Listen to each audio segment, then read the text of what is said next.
Last night, Barcelona secured all 3 points in a comeback win, thanks to a brace from Robert Lewandowski and a late winner from Cancelo.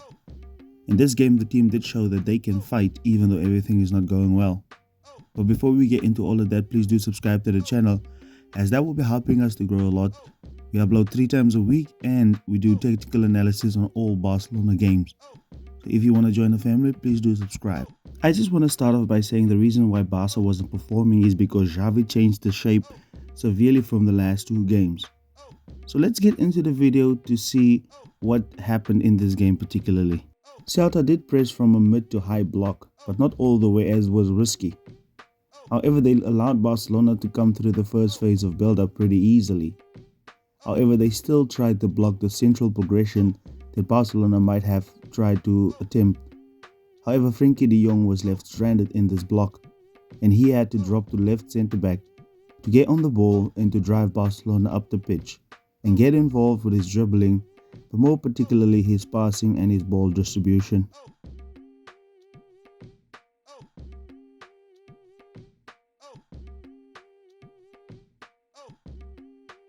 In the mid phase, Celta de Vigo was very disciplined, as they were set out to mark Barcelona's double pivot at all times, because we decided in this game not to have the 2-3-5 formation.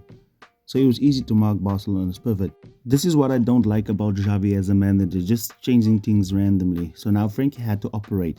However, if we did have the 2-3-5 formation, it would not have been in this space right here, and Barcelona would have received the ball in between the lines.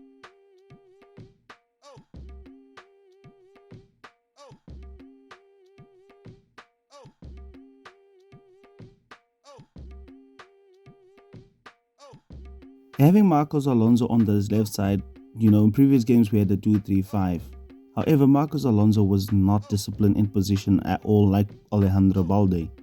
He often received the ball very deep in order to pull a player out. But Celta de Vigo was very intelligent, as they left the player knowing that Alonso is not a big danger to them. So he had to invert into the half space in order to pin back and give João Felix a one-on-one situation. However, there was no movement, so Celta was not pulled out of position. Another problem that I have with Alonso is that he receives the ball with his back, and now he only has 2 options: to go back to the centre-back Frenkie or even go back to the goalkeeper. You saw how many times he went back to the keeper.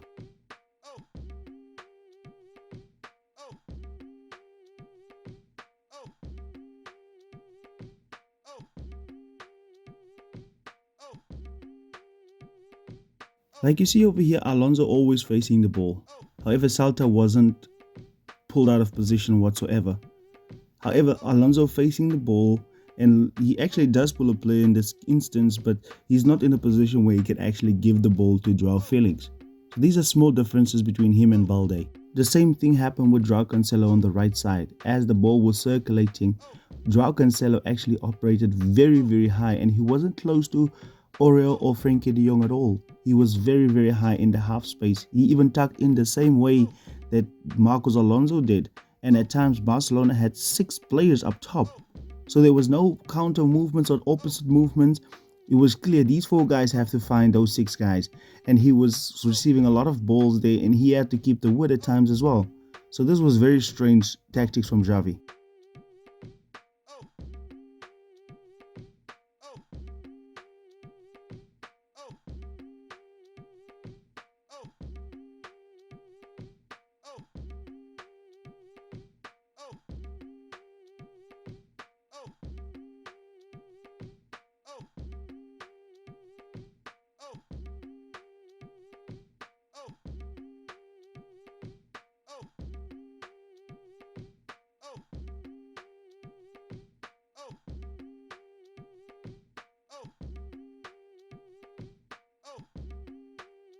In the second half, we saw that Ferran Torres went over to the left side with João Felix going into the half space, and we saw that Lamine Yamal was the one on the right side. And Barcelona had this box midfield, as Xavi was set out to give Barcelona some structure, because that's clearly what we needed. We had numerical advantages at the back, so this ensured that Barcelona would move the ball much more easier. And also to pull the opposition to one side, where Gundogan would actually go up high in the half space, drawing them narrow. so that the switch can then happen to Lamine Yamal, which didn't happen a lot of times, which was surprising to me.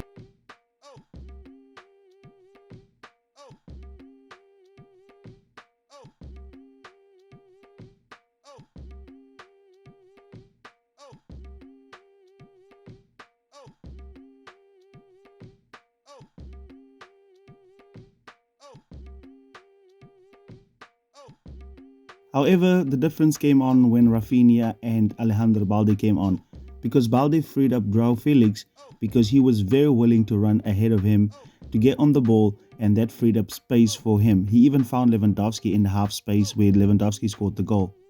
We also did see that when Joao Cancelo returned into the inverted role, he was pulling players out of all sorts of position. Lewandowski's second goal actually came as a result of this.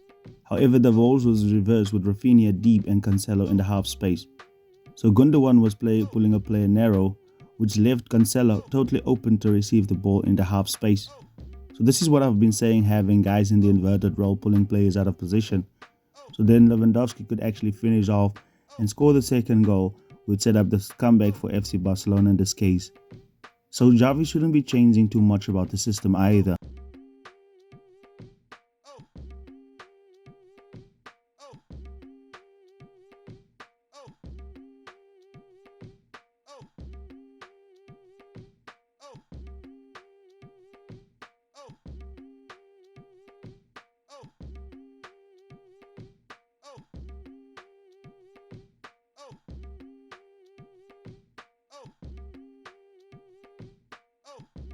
Although it did take a long time for Barcelona to get in their groove, the moment Xavi gave Barcelona structure, the movement was happening again, especially when Balde and Rafinha came on.